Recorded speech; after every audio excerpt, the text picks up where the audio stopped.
wajjahtu itu kan satu juga doa iftitah. Yang Allahu Akbar kabira itu kan dari sahabat.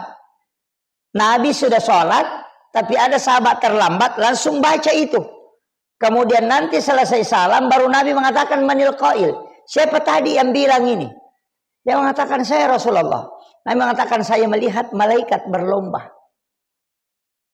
Mencatat itu. Yang kedua, ada juga bacaan itu dari sahabat. Kalau sudah ruku, sami Allahu liman hamidah, kan imamnya toh kita mengatakan Rabbana lakal hamd. Kita tidak usah mengatakan sami Allahu liman hamidah, Bapak. Banyak orang keliru. Ketika jadi makmum, dia juga baca sami Allahu liman hamidah. Itu tidak. Makmum itu membaca Rabbana lakal hamd. Yang baca sami Allahu liman hamidah itu cuma imam.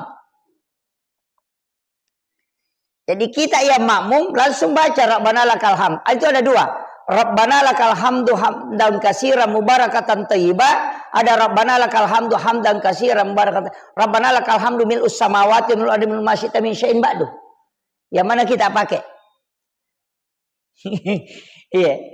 Padahal yang paling utama kalau kita mau kejar pahalanya, karena itu didoakan oleh ribuan malaikat. Rabbana lakal hamdu hamdan katsiran mubarakatan thayyibah. Kalau tidak pakai itu ya Rabbana lakal hamdu mil'us samawati wal ardi ma syi'ta min syai'in ba'du. Itu yang masyhur toh.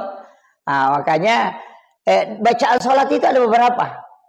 Tapi kalau kita mau ambil yang bacaan yang paling banyak keistimewaannya itu sebenarnya duduk di antara dua sujud. Kemudian yang kedua ini yang jarang orang anukan.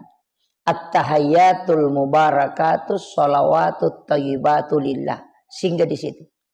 Itu sama dengan pahala haji dan umrah satu kali. Assalamu alayna wa ala ibadillahi sholihin. Assalamu alayka ayyuhan nabi wa rahmatullahi wabarakatuh. Itu pahalanya sama kalau kita bersilaturahmi langsung dengan Rasulullah.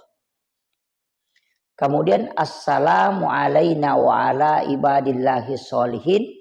Itu sama pahalanya kalau kita mengunjungi seluruh wali-wali Allah di muka bumi. Jadi 3 kalimat di sini itu sangat istimewa, Pak. Makanya jangan